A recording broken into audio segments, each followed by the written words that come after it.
This is Change Your Mindset Podcast, the podcast that helps change your life by helping change the mindset of the 99% into the 1% mindset. Here's your host, Adrian Gomez. Welcome to Change Your Mindset Podcast. I'm your host, Adrian Gomez. Everything in this life is set up against you. A lot of people wonder why I can't lose weight. Why can I not be productive? Why can I not be successful? Like I said, everything in this life is set up for you to fail. So what do I mean by this? When someone's trying to lose weight to get in shape, the main difficulty for people with this is eating right. It's hard to eat right because most of the time eating healthy doesn't taste good. And we eat bad food, majority of the time they all taste good and you want more and more and more. So that's why people cannot lose weight or be in shape, because they like good food, because it tastes really good. Another reason I mean by this is why you're not productive, why you're not successful. Because people waste so much time being on their phone, watching TV, being on social media. That's why people will never be successful or get anything done in life, because they are so distracted with all these technologies. And there's a reason for this. People that are very smart in this world know you have dopamine. Dopamine is like a drug hit. You get addicted to it because you want more and more of it. That's why people eat bad food, because it tastes good, and your dopamine hits, you want more and more of it. That's why people cannot get in shape, and a lot of people are overweight. Same thing goes with social media and watching TV. Makes you feel good, you want to watch more and more, and you get addicted to it, and then you get stuck into that mindset. That's why all this is so addictive that they use this against you to keep buying bad food. They have you keep watching TV, keep scrolling social media, because they make money off of you doing this. I'm going to read you an article by Teen Vogue that came out in November 10th, 2021. And it's by Brittany McNamara.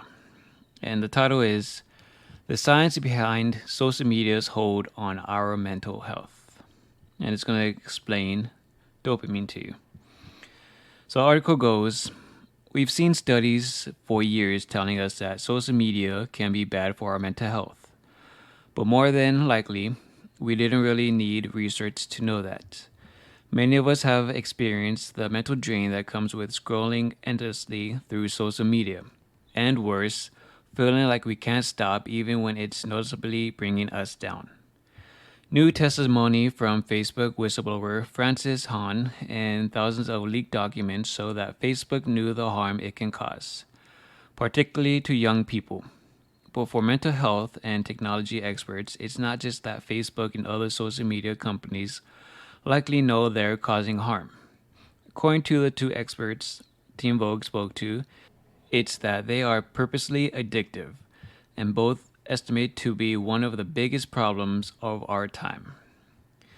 In interviews with Anna Lembicki, MD, professor and chief of the Addiction Medicine Dual Diagnosis Clinic at Stanford University, and Tristan Harris, co-founder and president of the Center for Human Technology. The two noted how social media companies use mechanisms in our brain to hook us on social media, making us dependent on the platform that are enriched the more we use them. Both appeared in The Social Dilemma, a documentary released in 2020 detailing the ways social media platforms exploit human vulnerability, spread misinformation, and prey upon users as product. Social media use has been linked to increased anxiety, depression, sleep disruption, and antisocial behavior, and even found to be predictive of future suicide risk for teen girls. But why does it have such a huge impact on our mental health? In a deleted scene shared exclusively with Teen Vogue, Lembicki explains how social media creates a dopamine deficit in our brains. Social media is basically a way to drugify human connection. Lembicki told Teen Vogue, we've evolved over millions of years to want to connect with people because it helps us protect ourselves from predators, use scarce resources, find a mate. One of the ways our brain gets us to make these connections is to release dopamine. Dopamine is a naturally occurring feel-good chemical that triggers our inner reward system. It's released when we eat delicious food, have sex, and crucially, when we take addictive drugs. Social media mimics human connection, prompting dopamine release when we get likes and comments. Lembeki says the bottomless bowl of social media, where we see flashing lights, rankings, and beautiful images of other people all with minimal effort, makes the brain release more dopamine than it would with a typical real life interaction. That, she says, is why it has the potential to be like a drug. Things that are addictive release a lot more dopamine in the brain, she said. The more we activate that intense pleasure response on social media, Lembeki says, the more we crave it. The repetitive action becomes less exciting and we end up needing more to give us the same pleasure we experienced with a lesser amount before. Harris likened social media to a slot machine. We don't know if we're going to have a positive interaction when we log onto our social media apps, but we know we might. So we're gambling on the outcome, even though it's most often a negative one. That's when Lembeki says we enter a dopamine deficit.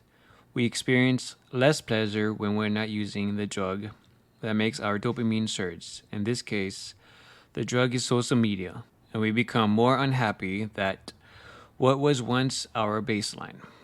The problem with things that release a lot of dopamine all at once is that our brains have to compensate. But this is really the key point. Our brains don't just then bring our dopamine firing back to baseline level, she said. It actually pushes dopamine levels below baseline. We go into a dopamine deficit state. That's the way the brain restores homeostasis. If there's a huge deviation upward, then there's going to be a deviation downward. That's essentially the come down. That moment of wanting to stay online and click on one more video or connect with one more person. You might be able to tell you're in a dopamine deficit state, Lembeki said, when you're scrolling through social media and you feel like you can't stop. It doesn't necessarily feel good, and you aren't getting anything from your actions, but you just keep scrolling. When we're in a dopamine deficit, Lembeki said, it can feel similar to depression and anxiety. Lembeki said she thinks the dopamine deficit is one of the main reasons social media can be so impactful on mental health, but also noted other factors at work. Social media promotes comparison, she said, which is normal in everyday situations, but can be overwhelming when we're comparing ourselves to thousands of people we don't know online. Research suggests this kind of comparison can affect mental health. Of course, Lembeki says many things have the potential to become addictive. And certain people are more susceptible to becoming dependent on something. And while social media does change our brains, so does any activity, she says. But the difference between becoming dependent on social media and having the changing our brains and other actions like, say, playing the piano, is that social media requires very little effort for a very high dopamine reward. Because it releases so much dopamine, it changes the reward threshold in our brains, he said. Why blame Facebook? The simple answer to all this is to just log off, but Lembeki stressed that the nature of addiction makes it very hard to do. For Harris, however, it goes a bit deeper. Not only can we not log off because we've become addicted to social media, that's exactly what these companies intended. It's not addictive by accident, it's addictive by design, he said. How much have you paid for your Facebook or Instagram or TikTok account in the last month? Nothing. But how are they worth $1 trillion? Harris continued.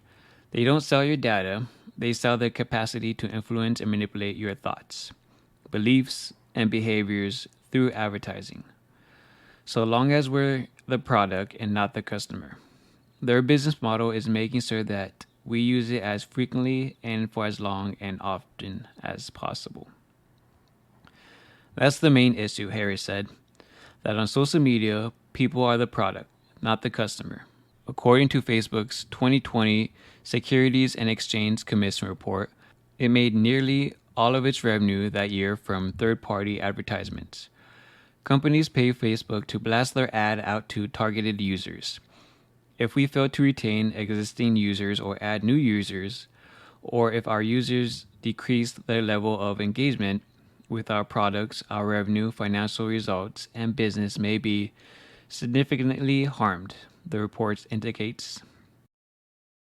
So, as Harris noted, it's in these companies' financial interest to keep users on their platforms longer, even if they know the negative effects that can have.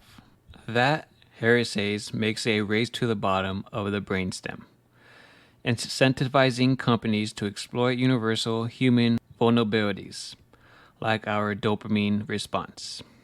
Part of that, he said, is looping people into social interactions.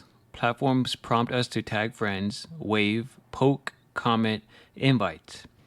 That, he says, makes it seem like we are asking our friends to interact with us on social media, when really Facebook manipulated the origin of that action. In cases where leaving social media would mean leaving the primary means of communication among your friends. Says Snapchat for most young people.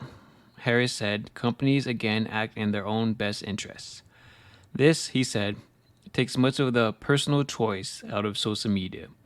It's something we've come to rely on for social connection, for better or worse, and leaving it could mean ostracization.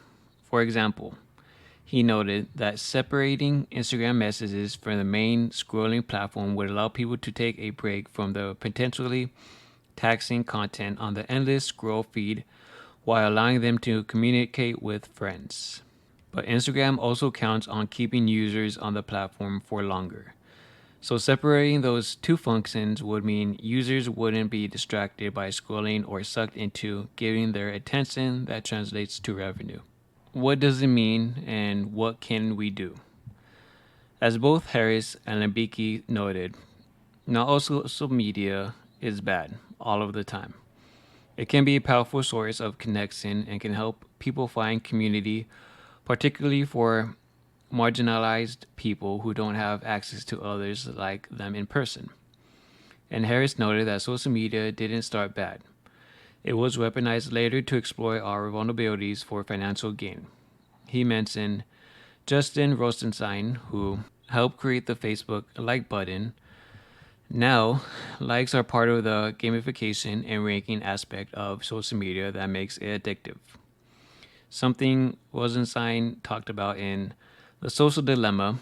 Originally, he and others at the company invented the button to spread love and positivity. These are examples of humane technology that help foster connection without the high-risk angle. FaceTime, Harris said, is a great example. There are no endless scroll options, no emojis flying in the corner, or real-time comments flooding in. It's a way to have face-to-face connection through technology. And when you're done, there's no mechanism trying to keep you there for profit. Instead, you pay for the tech that delivers it, meaning you are a customer utilizing a service, not the other way around. Since we have a society dependent on technology that can exploit us, Lembicki said it's on everyone to fix it, from the federal government to the companies that run these platforms to us ourselves. At the higher level, Lembicki suggested corporations investigate fee structures for social media, similar to how high taxes on cigarettes help decrease smoking in the US. So could a cost to social media, she said. It can mean charging users the longer they use social media, or, she said, taxing companies. On a personal level, Lembicki said, we have to reframe social media as a way to forge human connection, rather than a place to chase dopamine.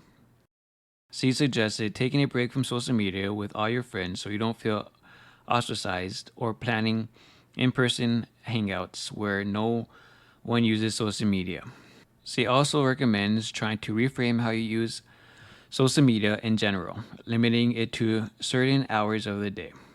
For Harris, he can clearly see a world with fewer social media apps as a better one. While the apps we all use can have positive effects, he said, it's not a world we can safely occupy right now. How different would our society be if we just had text and video chat, where we were the customer, not the product? He wondered. It's so clear to me how much better and different the world would be. And that is the end of the article. At the end of the day, majority of people are slaves to their phone. And like I said, I see it everywhere. At the gym, people are on their phones. When people are at restaurants, instead of interacting with the other person, they're on their phones. At home, people are on their phones. Your phone is a tool. How you use it is up to you. Majority of people use their phone as a negative tool. Doing social media, doing things that are not productive, keeping you in that zombie mind state. Or people can use their phone for the positive. Learn something new. Learn how to make money. Anything that will benefit your life. Unfortunately, most people don't use their phone that way. And it shows, like this article I just talked about, these companies know how to manipulate your brain. They use dopamine for you can keep scrolling and scrolling and scrolling, and keeps you on those apps, keeps you not productive, keeps you as a slave to your phone. And it's unfortunate because this is a lot of the population, a lot of the society. Everyone is a zombie to their phone. Majority of people probably can't survive a whole day without their phone. They probably go crazy because people are literally addicted to their phone. You may not realize it, but people are addicted. And that's why people can never be successful. People can never be productive because they are so distracted by their phones. They can't do an assignment without looking at their phones, checking something, going on social media. That's how bad it is now in society. Everyone's brainwashed. And they used your own dopamine against you for you can keep coming back for more and more and more. That's why people are addicted to social media. People are addicted to fast food because it tastes good. And they get that dopamine hit and want to do it again. That's why everyone's overweight. Everyone's always on their phone. Because these companies use it against you. And they make millions, probably billions of dollars off of you. And for most people, they have no idea. For me personally, that would piss me off. But that's me. The average person doesn't even care. Because they live an unfulfilled life. So I just finished reading an article that tells you how these companies are using you, how they're manipulating you, how they're brainwashing you. So you can either do something about it or not. You can continue the same thing that you're doing, be a nobody, be a slave to the system, stay in the rat race, hate your life, be miserable, be depressed, all that negativity. Or you can stop doing things that are not productive, things that are wasting your time, things that are wasting your life, and do something about it. Because you know these companies and big businesses have no interest in you being successful or being the best version of yourself. They could care less. They just want you to keep making them more and more money. So what you decide to do is up to you. No one's forcing you to do anything. It's your choice, your life, your mindset. If you want to change it, like I always say, you have to do it yourself. No one's going to do it for you. So I appreciate you guys listening to this podcast. Hopefully this one was very valuable to you and you understand how these social media platforms, how eating fast food, it's all just a dopamine hit. And you want more and more of it. And that's why a lot of people get taken advantage and a lot of people are overweight. A lot of people are not productive with their lives. This is the reason why. So hopefully this one did help you out a lot. I appreciate you guys listening to this podcast. And thank you, Patron member Blade262, for being a Patron member and supporting the podcast. If you'd like to be a Patron member, the link is in the description below. As always, please subscribe and share with other people. I greatly appreciate it. Thank you guys again. And as always, change your mindset to change your life. Take care, everyone. Bye-bye. Thank you for listening to Change Your Mindset podcast. Be sure to tune in every week for a new episode. As always, change your mindset to change your life.